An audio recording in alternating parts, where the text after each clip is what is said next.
Chalice Lighting Words from Paul Spector. We light this chalice in memory of the courage of those who have struggled for freedom, the persistence of those who have struggled for justice, and the love of those who have built beloved communities to carry on the light of hope. Unison affirmation of covenant and mission. Our covenant is to be a loving, joyful community that nurtures spiritual growth, promotes compassion, social responsibility, and service in an atmosphere of mutual trust. Our mission is to be a faith community devoted to love and respect, reason, and justice.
Reading from Mary Catherine Bateson in her book, Composing a Life.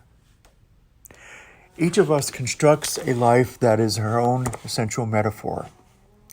Mostly, they look like ongoing improvisations, quite ordinary sequences of day-to-day events. They continue to unfold. The compositions we create in these times of change are filled with interlocking messages of our commitments and decisions. Each one is a message of possibility. Good morning, everyone. This is Reverend Alex Holt. I'm recording this service on Thursday morning, and you will see and hear it on Sunday morning, of course. We hope that you might take the occasion this week or in following weeks to come to a coffee hour light back of the parish house on the lawn. We'll have enough chairs and social distancing. And please bring your own beverages, non-alcoholic preferably, and share some time with us so that we can see each other in person. I don't know about you, but I am emotionally exhausted at this point. When 2019 came to an end and 2020 was starting, who could have imagined everything that has happened to us? The pandemic, the economy, the national leadership, the climate crisis, and most of all right now, right in front of us, the original sin of America, racism, slavery, and the brutality towards Black people as well as brown people. That's a lot to handle. And I think James Baldwin's words in the opening words this morning are important for us to reflect upon. We have anger about our lives, about whether we'll have a steady job, what about a pension when we retire, health insurance, so much else on our lives that are burdening us on our shoulders and weighing us down. And oftentimes that can create hatred out of anger and despair and pain. And I think this is what we're seeing on screens on the internet all over the country. The murder of George Floyd, maybe, just maybe, was a turning point. Who knows? It's really going to be up to all of us, but especially those who are brown and Black and who are desperately determined to try to become truly equal citizens. So this morning, I'm going to ask a few questions. What are we supposed to do now? We're a small congregation in Northwest Pennsylvania in a small city and somewhat isolated from the other crises going on in the world. What do we do? How do we handle this as a religious community? Mary Catherine Bateson in the reading talked about having a life of improvisation. That what we were doing every day is improvising, adapting, making do, finding creative solutions to the problems in front of us.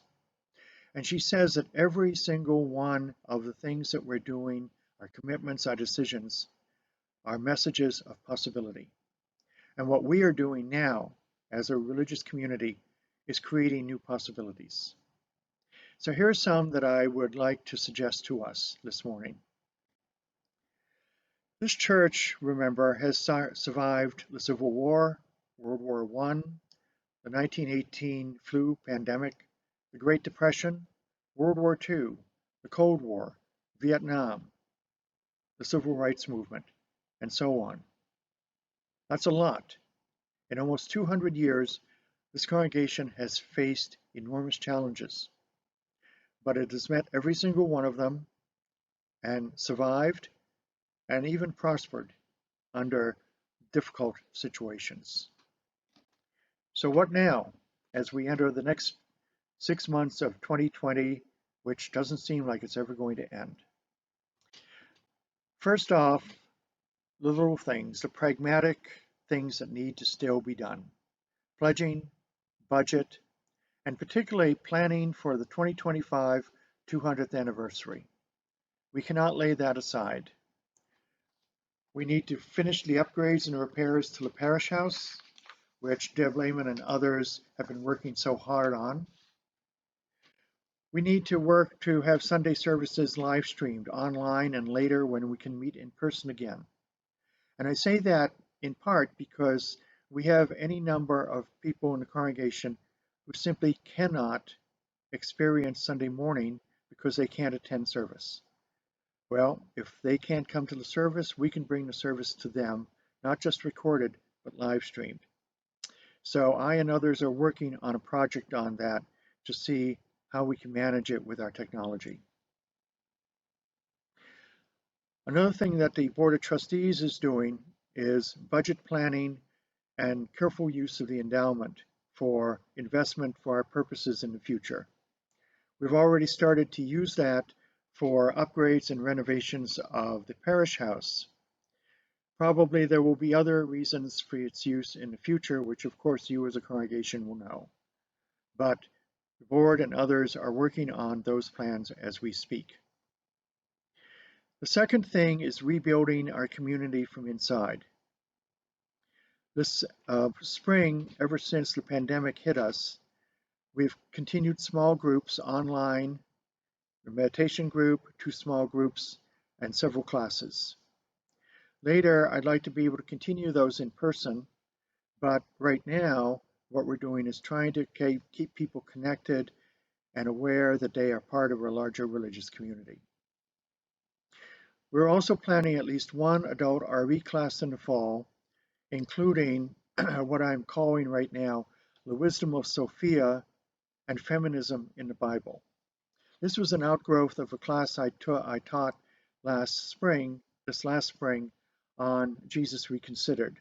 A number of people wanted to talk about feminism in the Bible. So that will be in the fall. Please stay tuned for that. I have also been thinking about coming back to circle suppers. I know these were very popular in the past, and as usual, as oftentimes happens, they faded out of weekly or monthly or even annually experience. And I think a number of people would like to start them again, partly to share meals together, which is a very ancient religious ritual, but also to be able to see one another in person when we are allowed to move beyond the social distancing. So if any of you are interested in hosting or taking part in circle suppers, please do let me know sometime this spring. I would also like to explore a Japanese tradition called forest bathing. It gives us the opportunity to go into the natural world, say in the forest or fields, in small groups and then split up for an hour and simply let the forest, the field, the air, the wind bathe us in its presence. And then in Japan, what they do is people get back together and have a picnic and talk about their experiences. I would like to start putting a plan together to try that at least once later on this spring or perhaps this summer. So again, please pay attention to future details. What about visibility in the larger community? Some of you who may have gone by the church recently may have noticed that there are flags, like Tibetan prayer flags, on the front of the church between the columns. And thanks to Deb and also to Dave Anderson, who Deb prepared the flags along with myself and others, and Dave Anderson put them up on the columns. So thank you very much for that. The whole point of that was to provide hope and color in a time when a lot of hope seems to be dissipating. There will probably be an article in the Meadville Tribune sometime soon about the flags and our congregational desire for us to be hopeful and not despairing. We also are supporting the Clergy Association statement on the George Floyd murder. Our own statement, we believe, if not justice, no peace, RIP, rest in peace, George Floyd, is on our church sign right now outside the building. A special thanks to Cynthia Burton, who came up with the idea, and I carried that idea on to the Interfaith Association, and we're preparing a statement that will go into the Tribune sometime in the next week or so. When Allegheny College opens for resident students again, Jane Ellen, who is the chaplain there, and I have been talking about a group for Unitarian Universalist students that could meet on campus on a regular basis and have congregational support. We're still working on that. We've been distracted a bit by the pandemic, and of course we need to wait until students get back. But that's an ongoing project. What is our role in the crisis of 2020? Well, I think we need to pay attention to what the UUA, our association, our leadership, is doing right now. The first thing is something called UU the Vote. It's a national program to support voting in November. And no matter what side of the political spectrum you might be on, it's critical that we vote in this election. Possibly the most critical election we've had in certainly my lifetime, and I'm 70 years old. We need to continue maintaining social distance norms as we possibly can, and that also includes when we open back up as a community. We are continuing to meet online with recorded services, but our services this summer may be adapted a bit for remote viewing on live streaming. But Karen and the worship committee and I are talking about strategies for that. So again, stay tuned. We need to continue and support and encourage groups like 12-Step Meetings, the Creating Landscapes group for families, the interfaith work with other religious communities. I'm taking part in several of those groups actively, and I hope the rest of us can as well. We will be developing some strategies to be reaching out to other parts of the community in coming months after we do the restoration and upgrades to the parish house. We also need to work with the region and the UUA about creative ways to do church, and that especially includes live streaming and how we use the technology most effectively. I've been having conversations with the Erie congregation about live streaming as they are already doing it very successfully, and they have offered to help us develop our own program. Clearly, race in America is the major issue in front of us right now that we must face. How do we find ways to support the Black community, listen rather than assume or talk or take part in protests only? It seems to me one of the major things that we need to do is listen to Black and brown people and really listen. Don't assume, don't argue, don't believe that we have the final correct word. This very old original sin of America goes back 400 years. We cannot complete it and heal it immediately, but we need to continue to make progress. And I don't know the answer on how we do that locally, but I imagine you do. So let's keep talking about that and find actions rather than just talking. The final thing I want to mention is, oddly enough, finding joy. When I began to be in recovery back in 2003, the idea of joy was the last thing on my mind. I was devastated, I was tired, I was improvising my life. Nothing seemed to be clear. But one of the things that I learned, excuse me, over time is we need to find ways to become joyful, to laugh, and to be together in a joyful community. So right now, I would like to suggest that we start thinking of ways to do that. And we don't have to plan joy, but we can participate in it. So for example, someone last night at a small group, or 2 days ago at a small group, suggested that we show movies in back of the parish house or the church building itself. Put a sheet up on the wall and project a movie. And of course, we have to think about copyright issues. We wouldn't charge, but I thought it was a great idea. Circle suppers. How do we find ways and times to laugh each other? How do we find new ways to celebrate our lives and those of others? Because after all, it's been 3 months, and I think we've missed a lot of birthdays, anniversaries, and so on. It may not seem to be appropriate. By the way, an aside, these are allergies. It may not seem appropriate to be joyful and laugh at times like this, but it is one thing, just as I said earlier about recovery, that we need to recover. We need to find ways to be joyful, even at the hardest of times.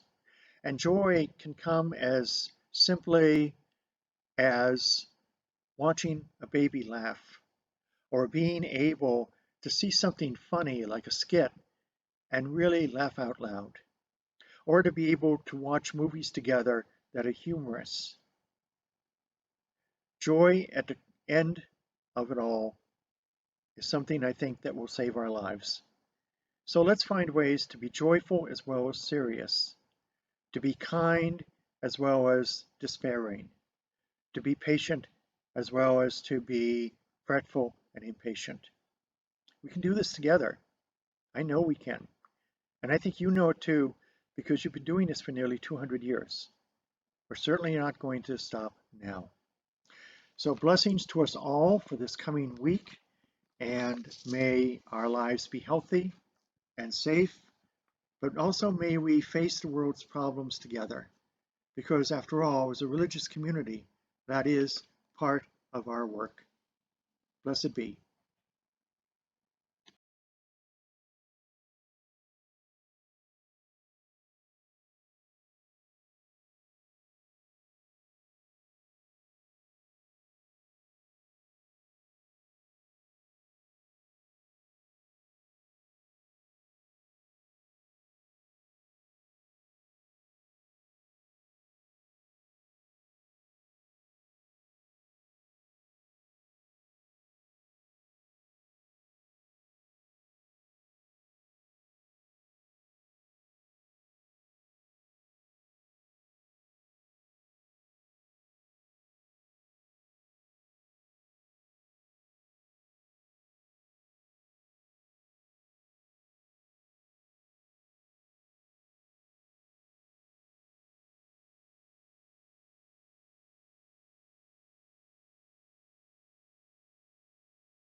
Closing words from the American journalist and writer Germany Kent.